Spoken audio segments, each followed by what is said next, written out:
Hello students, एक बार फिर से स्वागत करता हूं आप सभी के अपने प्यारे चहेते ऑनलाइन प्लेटफॉर्म जिसका नाम है one and only one RPSC अड्डा। और दोस्तों, आप सभी को पता है कि रिसेंटली बिहार के अंदर एक शानदार वैकेंसी आप सभी के सामने आ चुकी है और वो है बीपीएससी ऑडिटर की, यानी कि बिहार पब्लिक सर्विस कमीशन ने ऑडिटर की एक शानदार अंकेक्षक की एक जो है वो यहाँ पर आपके लिए वैकेंसी निकाली है। और उस वैकेंसी से रिलेटेड संपूर्ण डिटेल्ड जानकारी आपको मैंने पहले लिए गए एक सेशन में बता दी थी कि इसमें क्या क्वालिफिकेशन रहने वाली है और साथ में कौन इसमें फॉर्म फिल कर सकते हैं, क्या एज क्राइटेरिया रहेगा, फीस कितनी रहेगी और कितनी नंबर ऑफ सीट्स हैं और क्या पेपर का जो पैटर्न रहेगा, वो सब कुछ हम एक सेशन के अंदर ले चुके हैं। इस सेशन के अंदर हम बात करेंगे कि जो पंचायत राज भर्ती 2026 के लिए स्पेशल बीपीएससी ऑडिटर की निकली है, पंचायती राज विभाग ने निकाली है, उसके अंतर्गत आपका 2 स्टेप्स में एग्जाम रहेगा। वो रहेगा प्री एंड मेंस। तो इसमें प्री और मेंस में क्या सिलेबस रहेगा, उस सिलेबस का संपूर्ण विश्लेषण डिटेल्ड के अंदर हम इस सेशन के अंदर जो है वो देखने वाले हैं। तो चलिए बिना किसी देरी के इस सेशन के अंदर आप सब जुड़ जाइए और इस सेशन को लास्ट तक सभी देखिएगा, तभी जाके आपको पूरा सिलेबस जो है वो इसमें समझ में आएगा।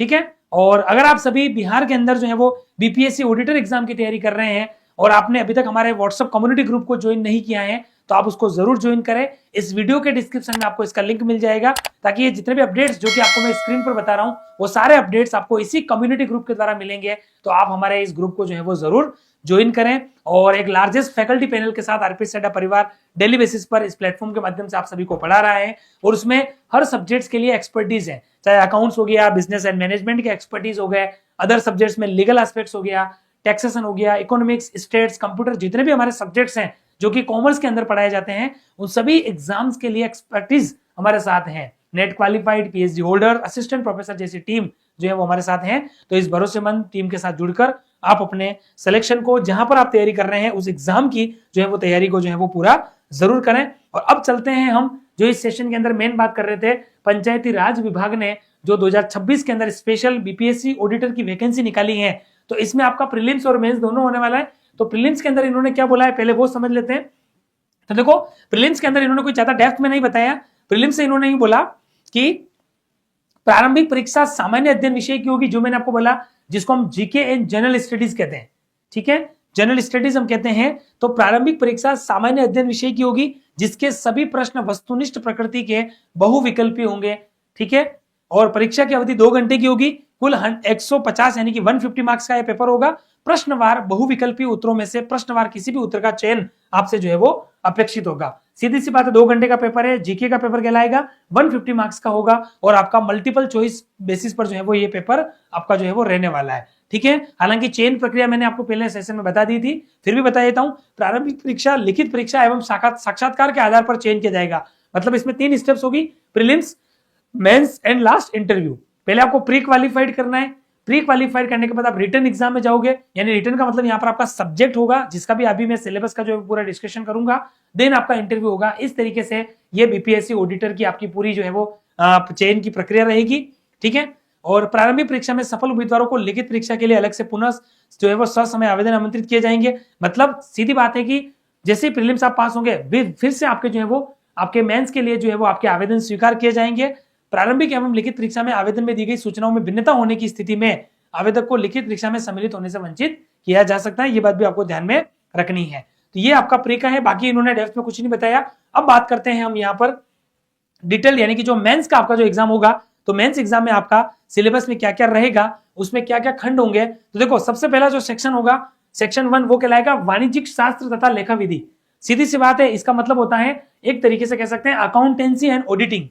ठीक है, क्योंकि प्योरली हिंदी में आपको समझाया हुआ है, तो मैं पूरी प्रयास करूंगा, जितना हो सके मेरा प्रयास रहेगा कि मैं आपको जो है वो इंग्लिश टर्म में और एक्यूरेट रूप में पूरा व्यवस्थित यहां पर समझा पाऊं। ठीक है, पूरा सिस्टमेटिक समझाने का मैं प्रयास करूंगा।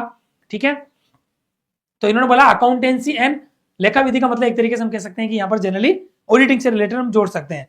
ठीक है, तो देखो, इसके अंदर भी वापस सेक्शन 1 के अंदर भाग 1 है, पार्ट 1 क्या कह रहा है, लेखा कार्य, लेखा परीक्षा तथा कराधान, यानी कि अकाउंटेंसी, ऑडिटिंग एंड टैक्सेशन। अगर मैं इसको थोड़ा सा समझाऊं इजी वे में, तो आपका बिहार के अंदर क्या रहेगा, पहला पार्ट वो रहेगा अकाउंटेंसी, ऑडिटिंग एंड टैक्सेशन। इसका मतलब 3 चीजें इसमें बटी हुई है, मतलब अपने आप में 3 सब्जेक्ट है। वित्तीय सूचना पद्धति के रूप में लेखा कार्य, फाइनेंशियल इंफॉर्मेशन सिस्टम के रूप में अकाउंटिंग कैसे काम करती है, अकाउंटिंग कैसे फाइनेंशियल इंफॉर्मेशन देती है, अकाउंटिंग का एक्चुअल यूज कौन करता है, ठीक है, इंटरनल एंड एक्सटर्नल यूजर्स कौन है, कहीं ना कहीं वो हमें यहां पर सूचना के आधार पर ये कहना चाह रहा है, और उसका इंपैक्ट क्या होता है, व्यवहारात्मक विज्ञानों का प्रभाव, प्रैक्टिकली अकाउंटिंग का क्या यूज है, ठीक है, वर्तमान क्रय शक्ति, लेखाकरण के विशेष संदर्भ में बदलते कीमत दर के लेखाकरण की पद्धति, आज के बदलते हुए संदर्भ में इसको हम बोल सकते हैं कॉन्टेम्परेरी इश्यूज इन अकाउंटिंग, ठीक है, आज के ज्वलंत मुद्दों के रूप में वर्तमान परिप्रेक्ष्य में अकाउंटिंग की क्या भूमिका है, ठीक है, जनरली हम कह सकते हैं कंपनियों का क्रय समामेलन, अकाउंटिंग इंफॉर्मेशन हो गई। उसके अलावा कंपनियों का क्रय समामेलन का मतलब यह हुआ कि liquidation and purchase of companies, आपने देखा होगा, ठीक है, मर्जेज एंड परचेजिंग आपने कंपनी का सिस्टम समझा होगा, एक कंपनी दूसरे कंपनी को खरीद ले या दो कंपनी मिलकर तीसरी कंपनी बनाए, तो एक तरीके से आपने अकाउंटिंग फॉर अमलगमेशन पढ़ा होगा, मर्जिंग, ठीक है, परचेजिंग सिस्टम होता है वो सारा आपको पढ़ना पड़ेगा, मतलब एडवांस अकाउंटिंग भी आ रही है, ठीक है। अंतरलैंड पुनर्गठन का मतलब हुआ इसको आप कहने के लिए कह सकते हो, एक तरीके से आप कह सकते हो internal reconstruction and external reconstructions. फिर नियंत्रण कंपनियों का लेखा कार्य, मतलब वही जो आपका जो है वो एक तरीके से कह सकते हो होल्डिंग कंपनी हो गई, ठीक है। गुडविल का मूल्यांकन कैसे करोगे, ठीक है, गुडविल का यानी कि ख्याति का मूल्यांकन कैसे करोगे, ये सारा काम भी इसमें आपको देखना पड़ेगा।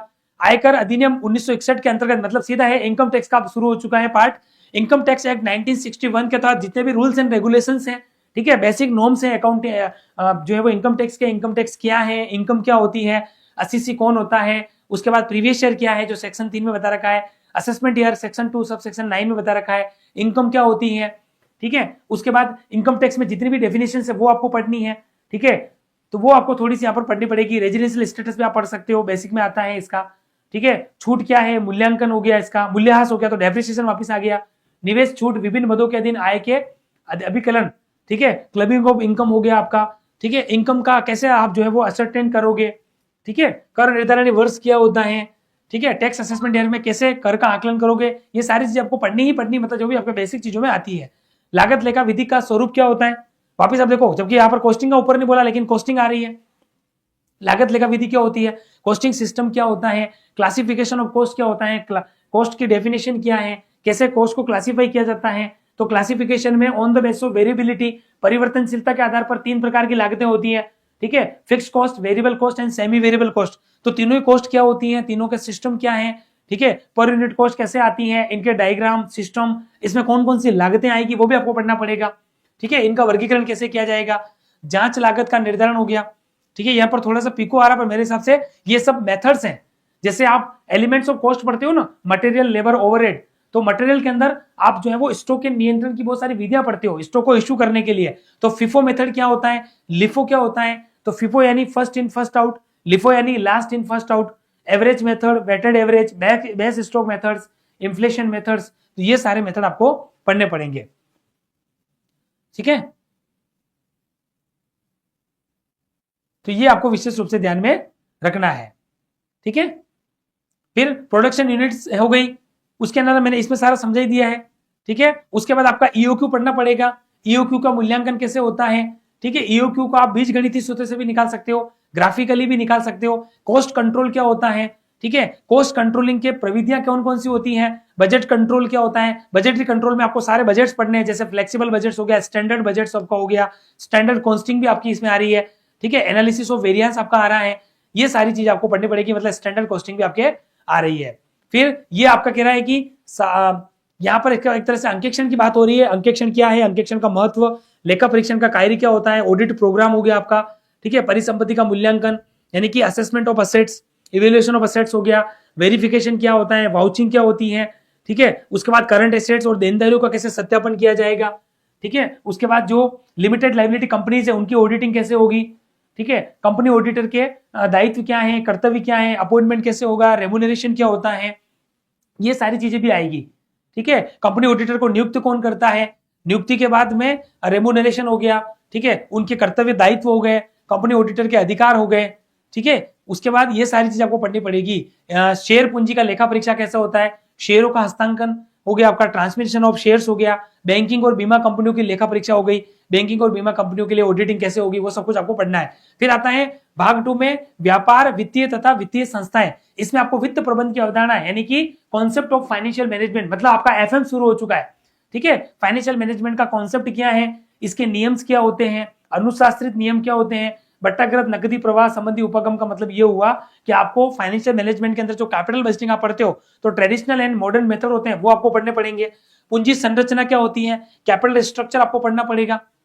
ठीक है, एक ऑप्टिमम कैपिटल स्ट्रक्चर क्या होना चाहिए, उसमें कौन कौन से स्ट्रक्चर यानी कि पूंजी किन किन स्रोतों से प्राप्त की जाए ताकि हमारी संस्था में कम से कम लागत आए, तो पूंजी प्राप्ति के स्रोत क्या हो, उनका ऑप्टिमम रेशियो क्या हो, ठीक है, सबसे बेस्ट सोर्स हमारे कौन से हो, ये भी आपको पढ़ने पड़ेंगे। फिर कैपिटल स्ट्रक्चर थ्योरी आपको पढ़नी पड़ेगी। कैपिटल स्ट्रक्चर थ्योरी के अंदर आपको weighted average cost of capital भी पढ़ना है। ठीक है, short term, mid term and long term जो फाइनेंशियल जो सोर्स होते हैं, source of short term, mid term and long term source of financial structure, वित्तीय संरचना के लिए या पूंजी संरचना के अल्पकालीन, मध्यकालीन और दीर्घकालीन कौन कौन से स्रोत हैं वो भी आपको जो है वो यहाँ पर पढ़ने पड़ेंगे। ठीक है, उसके अलावा आपके जो कैपिटल स्ट्रक्चर के जितने भी सिद्धांत हैं, ठीक है, traditional approach, net operating approach, ठीक है, उसके बाद आपका हो गया आपका ये वाला हो गया income, traditional approach, net income, net operating income और मोदी मिलियनी मिलर अप्रोच, ये चारों अप्रोच आपको यहाँ पर पढ़नी पड़ेगी। ठीक है, डिबेंचरों की भूमिका क्या होती है, डेट इक्विटी रेशियो क्या होता है, तो रेशियो के अंदर भी आपको सारी चीजें पढ़नी पड़ेगी। तो आपका डिविडेंड पॉलिसी पूरा डिटेल आपका कवर हो रहा है।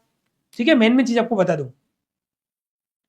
ठीक है, कार्यशील पूंजी का स्ट्रक्चर भी आ रहा है। ठीक है, मैनेजमेंट ऑफ वर्किंग कैपिटल आपको पूरा पढ़ना है। कार्यशील पूंजी को प्रभावित करने वाले स्रोत हो गए, इसके मेथड्स भी आपको पढ़ने पड़ेंगे। ऑपरेटिंग साइकिल मेथड क्या होता है, ट्रेडिशनल अप्रोच क्या होता है, ये सारी चीज आपको जो है वो देखनी पड़ेगी। तो यहां तक क्लियर हो गया आपको। तो इस तरीके से आपका क्या थोड़ा सा प्योर हिंदी मीडियम के अंदर जो है वो आपका सिलेबस है। तो चीजों को जितना हो सके मैं प्रयास करके एक एक चीज आपको जो है वो समझा रहा हूं यहाँ पर। ठीक है, तो ये हो गया अपना। ठीक है, डेट इक्विटी जो रेशियोज है वो आपको देखना पड़ेगा। ठीक है, ऑप्टिमम जो है वो आपका डिविडेंड पॉलिसी से रिलेटेड जितने भी रूल्स एंड रेगुलेशन है वो आपको पढ़ने, ये आपका एफएम का चैप्टर हो गया। ठीक है, लाभांश भुगतान के फर्म की कार्यशील पूंजी का ढांचा किस तरीके से प्रभावित होगा। ठीक है, ऐसे कौन कौन से घटक हैं जो कार्यशील पूंजी को प्रभावित करते हैं, वर्किंग कैपिटल फोरकास्टिंग, ये सारी चीजें आपको पढ़नी पड़ेगी जो आपके सिलेबस में लिखी हुई है। ठीक है, उसके बाद नकदी प्रवाह दृष्टिकोण का मतलब कैश फ्लो स्टेटमेंट भी है। भारतीय उद्योगों में कार्यशील व पूंजी का पारचित्र, उधार प्रबंधन या उधार नीति, क्रेडिट पॉलिसी है, उसके संबंध में फाइनेंशियल क्या प्लानिंग आप करोगे। ठीक है, केस फोरकास्टिंग, ये सब कुछ आपको पढ़ना है। ठीक है, और इनके प्रभाव वितरण के संबंध में, कर के संबंध में स्ट्रक्चर क्या होगा वो भी आपको देखना पड़ेगा। ठीक है, उसके बाद संगठन, भारतीय द्रव्य व्यापार का संगठन और उसकी कमियां हो गई। कॉमर्शियल बैंकों के बारे में भी है, वाणिज्यिक बैंकों की परिसंपत्तियों तथा देयताओं की संरचना, यानी कि structure of assets and liabilities of commercial bank. Commercial बैंकों की कौन कौन सी असेट्स होती है, क्या क्या उनके लिए देयताएं होती हैं। ठीक है, राष्ट्रीयकरण की उपलब्धियां और उसमें क्या विफलताएं रही। रीजनल रूरल बैंक भी है, आरआरबी, जिनकी स्थापना आप सब जानते हो 2 अक्टूबर 1975 को हुए। तो क्षेत्रीय ग्रामीण बैंकों के बारे में भी आपको पढ़ना है कि उनके उधार से संबंध, अनुवर्ती कार्यवाही पर टंडन, ठीक है, इनके संबंध में जो टंडन समिति है, टंडन समिति, ठीक है, पीएल, इनके संबंध में आपको जो है वो डिटेल अध्ययन करना है। ठीक है, इन समितियों ने क्या विचार रखे थे। ठीक है, जैसे आपको पता होगा क्षेत्रीय ग्रामीण बैंक जो है वो अच्छा काम नहीं कर पाए इंडिया में, जिस उद्देश्यों के साथ इनकी स्थापना की उतना अच्छा ये काम नहीं कर पाए। ठीक है, तो 1987 में गठित केलकर समिति की सिफारिश के बाद एक भी नया क्षेत्रीय ग्रामीण बैंक जो है वो भारत में स्थापित नहीं हुआ और डे बाई डे इनकी संख्या जो है वो क्या हो रही है, क्षेत्रीय ग्रामीण बैंकों की कम हो रही है। अब क्या थोड़ा सा आपका प्योर हिंदी लिखा हुआ है, इसलिए जितना मैं समझ पा रहा हूँ उसके अकॉर्डिंग आपको चीजें समझा रहा हूँ। अब आपका क्षेत्रीय ग्रामीण बैंक लिखा है, इसका मतलब इससे संबंधित आपको सारी डिटेल पढ़नी है कि क्षेत्रीय ग्रामीण बैंक क्या होता है। ठीक है, पहले स्टार्टिंग इंडिया में कौन कौन से बैंक एक साथ स्थापित हुए, इनकी क्या कमियां रही, क्यों इनकी संख्या दिनों दिन कम हो रही है। ठीक है, तो ये सारा जो है वो पढ़ना है। कॉन्टेम्परेरी इशू भी आपको साथ में पढ़ने ही है, भले इसमें नहीं बोला है। Contemporary issues related to regional rural bank, यानी कि क्षेत्रीय ग्रामीण बैंकों से संबंधित जो समकालीन मुद्दे हैं वो भी आपको जो है वो पढ़ने पड़ेंगे। ठीक है, ये सारी चीज आ गई। भारतीय रिजर्व बैंक का मुद्रा तथा उधार संबंधित नीतियों का मूल्यांकन। ठीक है, जो हमारा आरआरबी है, आरबीआई है, ठीक है, देश का जो केंद्रीय बैंक है आरबीआई, तो उसके बारे में भले डायरेक्टली इन्होंने क्या बोला कि रिजर्व बैंक का मुद्रा और उधार संबंधी नीतियों का मूल्यांकन, लेकिन आप थोड़ा सा बेसिक जरूर पढ़ना कि आरबीआई क्या है, आरबीआई की स्थापना कब हुई। तो आरबीआई एक्ट 1934 के तहत 1 अप्रैल 1935 को हुई। स्टार्टिंग में आरबीआई का कार्यालय जो है वो कलकत्ता में था। 1937 में जो है वो मुंबई में हस्तांतरित हुआ। ठीक है, 1937 के बाद आरबीआई का जो है वो हेडक्वार्टर मुंबई के अंदर ही है। आरबीआई में जो कैबिनेट में कौन कौन से जो है वो हम कह सकते हैं कि कितने डिप्टी गवर्नर होते हैं, कितने सदस्य होते हैं, आरबीआई का स्ट्रक्चर कैसे होता है, कैसे मॉनेटरी पॉलिसी को जो वो कंट्रोल करता है। ठीक है, तो ये सारी चीजें थोड़ी थोड़ी पढ़नी पड़ेगी, क्योंकि भले ही इसमें सिलेबस में डायरेक्टली नहीं बोला है, पर आपको चीजें जो है वो देखनी पड़ेगी। ठीक है, भारतीय रिजर्व बैंक का मुद्रा यानी कि मनी और उसके उधार संबंधी जो नीतियां हैं उनका मूल्यांकन हो गया। भारतीय पूंजी बाजार के संगठक, ठीक है, जो इंडियन कैपिटल मार्केट है, ठीक है, तो कैपिटल मार्केट को गवर्न कौन करता है? सेबी करता है, और मुद्रा बाजार को गवर्न करता है आरबीआई। तो इनके बारे में भी आपको डिटेल्स जो है वो पढ़नी है। अखिल भारतीय स्तर संबंध को वित्तीय संस्थाओं, ऑल इंडिया लेवल पर जितनी भी वित्तीय संस्था, जैसे आईडीबीआई हो गया, आईएफसीआई हो गया, आईसीआईसीआई हो गया, ठीक है, और आईआरसीआई हो गया, इनके कार्य और इनके संचालन, मतलब इनके बारे में सब कुछ पढ़ना है। आईडीबी क्या है, आईडीबी की स्थापना कब हुई, ठीक है, industrial development bank of India, तो इन सभी बैंकों के बारे में आपको डेप्थ स्टडी करनी है। इनकी लोन की प्रोसेस कैसी होती है, ठीक है, किस तरह का लोन देते हैं, ठीक है, लॉन्ग टर्म है तो लॉन्ग टर्म कितने अवधि का होता है, किस तरीके से जो है वो चीजें पढ़नी है। Indian financial corporation of India हो गया, आईसीसीआई हो गया, ठीक है, इन सभी के बारे में, इनके कार्य, इनके संचालन, सब कुछ आपको पढ़ना है। भारतीय जीवन बीमा निगम भी है आपका, एलआईसी हो गया, यूनियन, ठीक है, भारतीय यूनिट ट्रस्ट हो गया, यूनिट ट्रस्ट ऑफ इंडिया हो गया, इनकी निवेश की नीतियां कैसी होती है, स्टॉक एक्सचेंज हो गया, ये सब कुछ आपको पढ़ना पड़ेगा। समझ में आ रही है आपको चीजें? ठीक है, तो life insurance corporation of India हो गया, भारतीय जीवन बीमा निगम, इनके बारे में डिटेल पढ़नी है। ठीक है, उसके बाद आपका यूनिट ट्रस्ट ऑफ इंडिया आ गया, यूटीआई की संरचना कैसी है, कब स्थापना हुई, यूटीआई कैसे काम करता है, ठीक है, और उसके बाद निवेश की नीतियां हो गई, स्टॉक एक्सचेंज पूरा आपको पढ़ना है। स्टॉक एक्सचेंज को सेबी गवर्न करता है, तो सेबी की डिटेल भी आपको पढ़नी पड़ेगी। सेबी क्या है, सेबी के कार्य क्या है, सेबी कैसे काम करता है, इन्वेस्टर्स और शेयर होल्डर्स के निवेशकों की हितों की रक्षा कैसे करता है। सेबी जो कार्य करता है उसमें 3 प्रकार के काम आते हैं, सुरक्षात्मक कार्य, विकासात्मक कार्य, ठीक है, तो ये, और नियमन संबंधी कार्य, ठीक है, तो ये सब कुछ आपको जो है वो पढ़ना पड़ेगा। ठीक है, तो स्टॉक एक्सचेंज की वर्तमान स्थिति कैसी है और उनका रेगुलेशंस कैसे हो रहा है। फिर आपके आता है पराक्रम में लिखित अधिनियम 1900, यानी कि यहां पर थोड़ा सा 1981 आ गया, थोड़ी सी जगह इसमें क्या, थोड़ी सी पीपीटी के अंदर बहुत सारे मिस्टेक्स मैंने देखे हिंदी वर्ड में, यहां पर 1881 होना चाहिए। अब सिलेबस में भी देखो मिस्टेक आ रही है। पराक्रम में विलेख अधिनियम का मतलब होता है नेगोशिएबल इंस्ट्रूमेंट एक्ट। तो नेगोशिएबल इंस्ट्रूमेंट एक्ट 1891 के तहत जो भी उपबंध हैं वो सारे आपको पढ़ने पड़ेंगे। और आप जानते हो इसमें रूल्स एंड रेगुलेशंस कैसे होते हैं कि कोई विनिमय बिल है और उसको हमने किसी को उधार माल बेचकर लिखा है, तो लिखने वाला ड्रोवर होता है, जिस पर लिखा गया ड्रोवी होता है, जो पैसा प्राप्त करेगा वो पेई होता है। तो इनका रूल्स कैसे होता है। फिर इसके अंतर्गत 3 महत्वपूर्ण जो हमारे डॉक्यूमेंट्स आते हैं, एक तो होता है प्रोमिसरी नोट, सेक्शन 4 के अंदर आता है। तो प्रतिज्ञा पत्र क्या होता है, प्रतिज्ञा पत्र क्यों लिखा जाता है, लिखने वाले पक्षकार कौन होते हैं, कैसे लिखा जाता है, वो सब कुछ आपको पढ़ना पड़ेगा। फिर आपका आता है विनिमय बिल सेक्शन 5 में।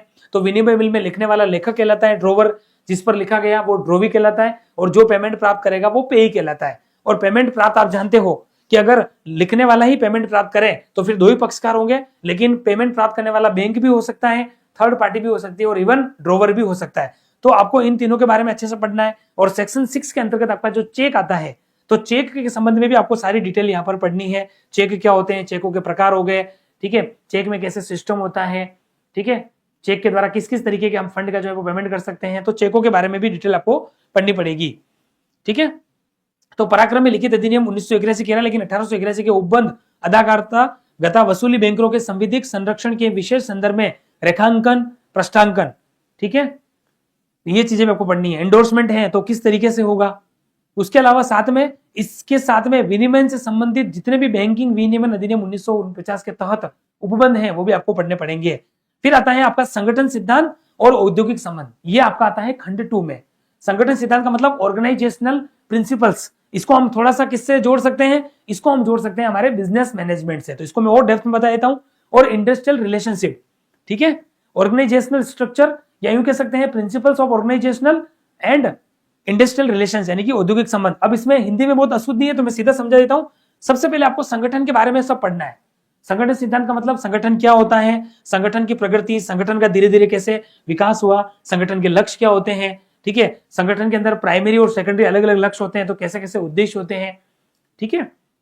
उसके बाद एकल और बहुल लक्ष्य क्या होते हैं, श्रृंखला लक्ष्यों का विस्थापन कैसे होता है, ठीक है। औपचारिक संगठन और अनौपचारिक संगठन पढ़ना है। तो संगठन के अंदर आपके जितने भी संगठन आते हैं, औपचारिक के अंदर वापस कितने आते हैं आप सब जानते हो। रेखा संगठन होता है, रेखा एवं स्टाफ संगठन होता है, फंक्शनल ऑर्गेनाइजेशन यानी कि कार्यात्मक संगठन होता है, प्रोजेक्शनल ऑर्गेनाइजेशन यानी कि परियोजना संगठन होता है, और मैट्रिक संगठन होता है, और समिति संगठन होता है। तो संगठन के बारे में सारी डिटेल आपको पढ़नी है, ठीक है। तो फॉर्मल ऑर्गेनाइजेशन कैसे बनता है, फॉर्मल ऑर्गेनाइजेशन का स्ट्रक्चर कैसे होता है, बाकी की चीजें मैंने बताई दी, ठीक है। लाइन ऑर्गेनाइजेशन, स्टाफ ऑर्गेनाइजेशन, फिर आपका फंक्शन ऑर्गेनाइजेशन, परियोजना ऑर्गेनाइजेशन और अनौपचारिक संगठन। अनौपचारिक संगठन, संगठन के अंदर जो है वो हम जानते हैं सामाजिक संबंधों, ठीक है, या हम कह सकते हैं कि व्यक्तिगत संबंधों की वजह से जो क्रिएट होता है उसको हम अनौपचारिक संगठन कहते हैं। तो ये भी संगठन में कहीं ना कहीं जरूरी होता है, तो ये भी किस तरीके से काम करता है, ठीक है। और अनौपचारिक संगठन औपचारिक संगठन में कैसे मदद करता है, ये भी आपको पढ़ना पड़ेगा।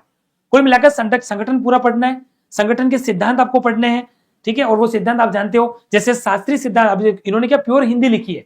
शास्त्रीय का मतलब होता है क्लासिकल अप्रोच, ठीक है। क्लासिकल अप्रोच पूरी पढ़नी है, न्यू क्लासिकल पढ़नी है। क्लासिकल अप्रोच मुने एवं रेले ने दी थी, ठीक है। न्यू क्लासिकल एल्टन मेयो ने दी, तो ये सब कुछ आपको पढ़ना पड़ेगा। फिर संगठन का नौकरशाही सिद्धांत भी होता है, ब्यूरोक्रेटिक्स जो जिन्होंने जर्मनी के मैक्स वेबर ने दी है, वो भी आपको पढ़नी पड़ेगी, ठीक है। फिर संगठन में शक्ति के स्रोत क्या होते हैं, तो आपको ये भी पढ़ना पड़ेगा। डेलीगेशन ऑफ अथॉरिटी क्या होती है, अधिकार सत्ता क्या होती है, शक्ति क्या होती है, जवाबदेही क्या होती है, ये आपको पढ़ना पड़ेगा, ठीक है। संगठन का स्वरूप कैसे काम करता है, संगठनात्मक व्यवहार, इसमें आपका ओबी आ गया, ऑर्गेनाइजेशनल बिहेवियर। ये अपने आप में बड़ा सब्जेक्ट है, केवल इतना सा लिखा है। अब इसमें देखो तो लिमिटेशंस नहीं है, ओबी अपने आप में एक सब्जेक्ट है, उसको पढ़ो तो कम से कम 3-4 महीने लगते हैं, पर ओबी आपको पढ़ना पड़ेगा। ऑर्गेनाइजेशनल बिहेवियर, जिसको बोलते हैं संगठनात्मक व्यवहार, तकनीकी और सामाजिक शक्तियां, ठीक है, ये पढ़ना पड़ेगा। सोशल एंड टेक्नोलॉजिकल ये पढ़ना है। इंटर रिलेशन इनके पढ़ने पड़ेंगे, इनकी इंटर एक्टिविटीज पढ़नी पड़ेगी। फिर ये आपके आ गए हैं, हालांकि हम किसमें पढ़ते हैं, मोटिवेशन में, तो अब्राहम मैस्लो का हायरार्की सिद्धांत आपको पढ़ना पड़ेगा, मोटिवेशन थ्योरी, जिसमें उन्होंने 5 नीड्स ऑफ हायरार्की दी थी, ठीक है। डगलस मैकग्रेगर की पढ़नी पड़ेगी, हजबर्ग की पढ़नी पड़ेगी, रेंसिस लिकट की पढ़नी पड़ेगी, विक्टर एच ब्रूम की प्रत्याशा सिद्धांत आपको पढ़ना पड़ेगा, लोलर पोर्टर का सिद्धांत आपको पढ़ना पड़ेगा। तो कुल मिलाकर इसको हम मोटिवेशन से जोड़ सकते हैं, ठीक है। फिर आपको लीडरशिप थ्योरी पूरी पढ़नी है, लीडरशिप क्या है, लीडरशिप की स्टाइल्स पढ़नी पड़ेगी, और इन संगठनों में इनका कैसे प्रबंधन होता है, ऑटोक्रेटिक लीडरशिप क्या होती है, डेमोक्रेटिक, लेजिस्फेयर क्या होता है, ठीक है, पेरेंटल लीडरशिप स्टाइल्स क्या होती हैं, ये सब कुछ आपको जो है वो पढ़ना पड़ेगा। संगठन में संस्कृति यानी कि कॉर्पोरेट कल्चर, संगठनात्मक संस्कृति क्या होती है, ठीक है, संगठन के अंदर कैसे ऑर्गेनाइजेशन काम करता है। फिर तर्क बुद्धि की सीमाएं, ठीक है, साइमन मार्क का उपागम यानी कि साइमन मार्क की जो थ्योरी है वो आपको पढ़ना पड़ेगा, मॉडल पढ़ना पड़ेगा। संगठनात्मक परिवर्तन जिसको बोलते हैं ऑर्गेनाइजेशनल चेंजेस, ये आपको पढ़ने पड़ेंगे, ठीक है। इसमें एडॉप्शन आपको पढ़ना पड़ेगा। फिर ग्रोथ एंड डेवलपमेंट पढ़ना पड़ेगा, growth and development of organisational structure, फिर ऑर्गेनाइजेशनल कंट्रोल एंड इफेक्टिवनेस।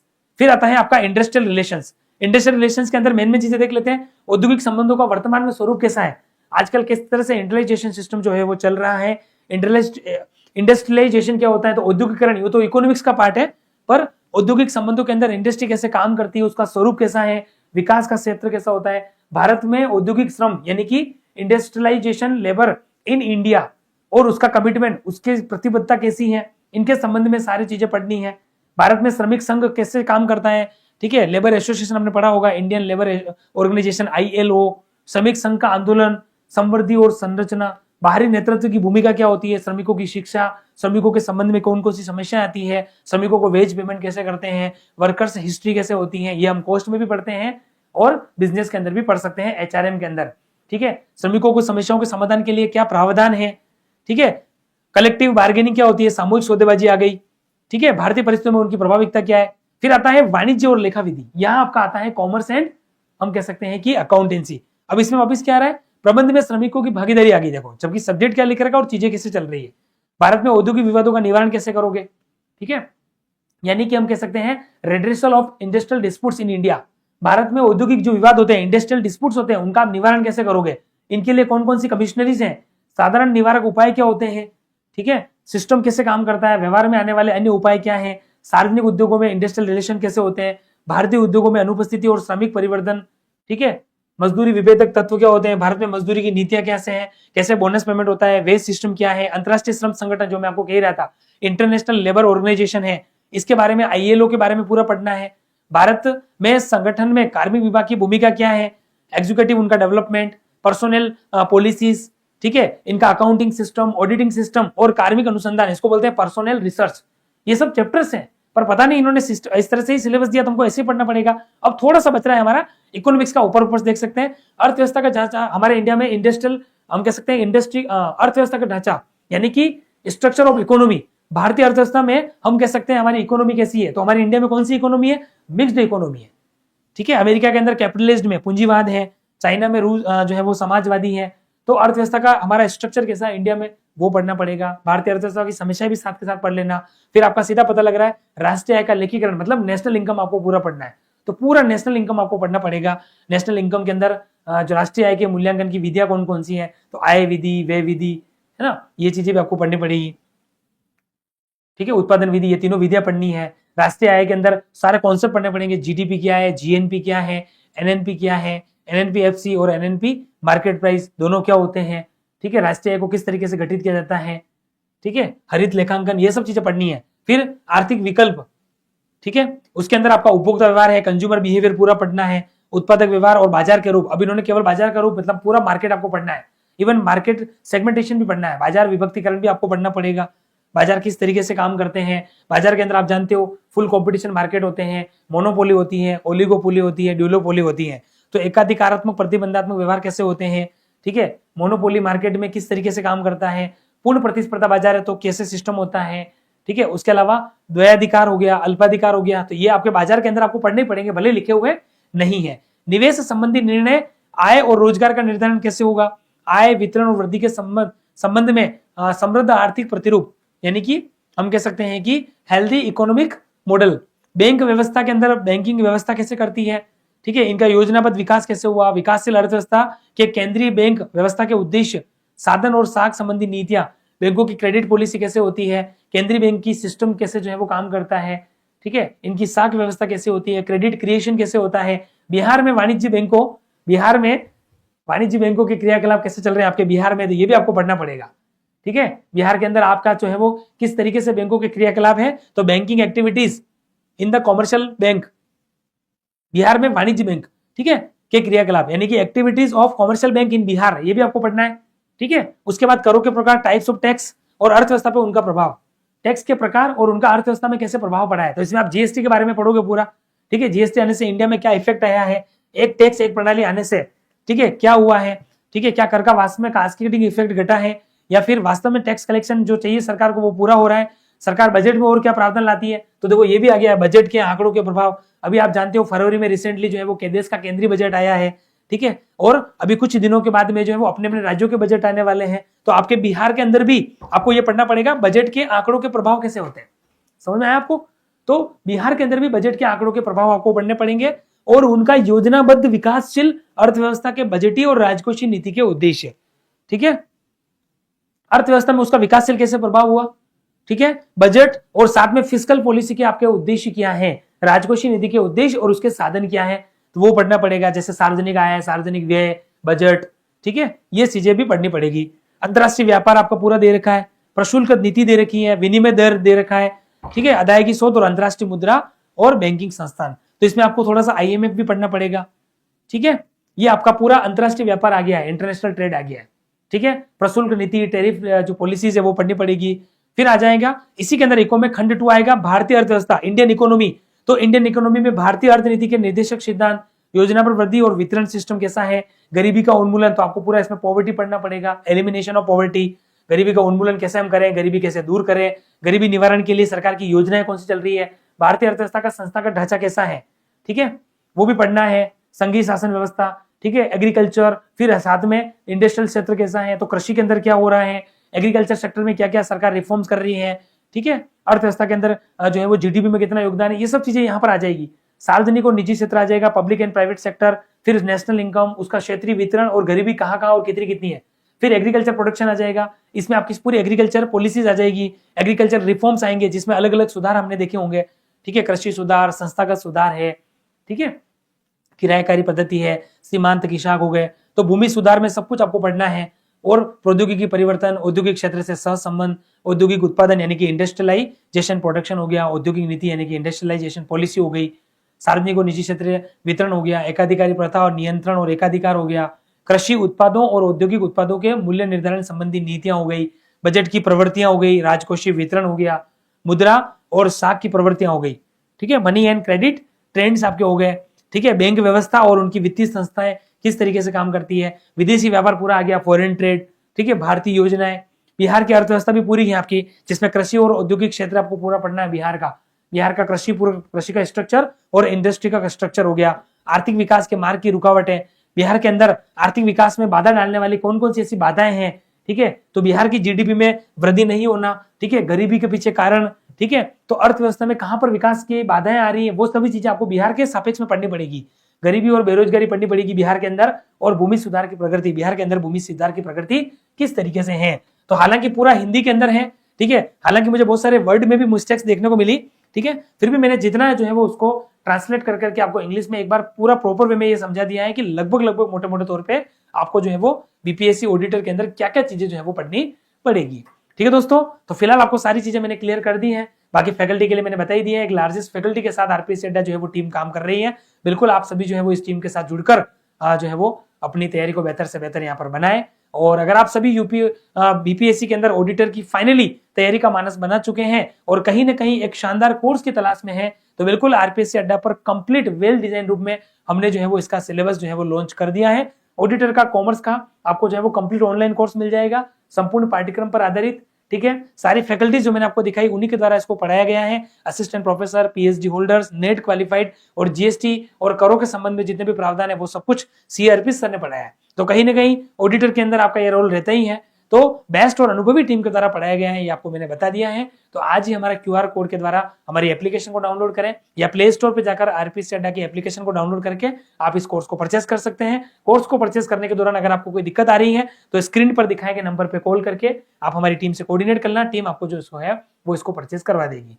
बाकी हमारी एप्लीकेशन पे बहुत सारी एक्टिविटीज होती रहती हैं, इस सभी को प्राप्त करने के लिए फ्री में आप हमारी एप्लीकेशन को जरूर डाउनलोड करें, वो मैंने आपको बता ही दिया है। टेलीग्राम पर यूट्यूब पर हमारी जो है वो क्विज चलती रहती है, तो घर बैठे अपनी तैयारी को परखने के लिए आप हमारे जो है वो टेलीग्राम और यूट्यूब चैनल को भी ज्वाइन करें, और इनके सभी के लिंक आपको इसी वीडियो के डिस्क्रिप्शन में मिल जाएंगे, तो वहां पर जाकर आप जरूर ज्वाइन करें। बाकी किसी भी कोर्स के रिगार्डिंग अगर आपकी कोई इंक्वायरी है, कोई टेक्निकल आपको इशू आ रहा है, बुक परचेज करना चाह रहे हो, बुक ऑर्डर करने में दिक्कत आ रही है, किसी भी तरह की कोई संबंधित आपको इशू है, तो दोनों मैंने आपको जो है वो यहाँ पर स्क्रीन पर हेल्पलाइन नंबर दे दिए हैं, इस पर कॉल करके आप हमारी टीम से कोऑर्डिनेट कर सकते हैं। यूट्यूब चैनल पर पहली बार आए हो या सब्सक्राइब करना भूल गए हो, विजिट ही करते रहते हो, तो इस बार आप हमारे यूट्यूब चैनल को जरूर सब्सक्राइब कर लें।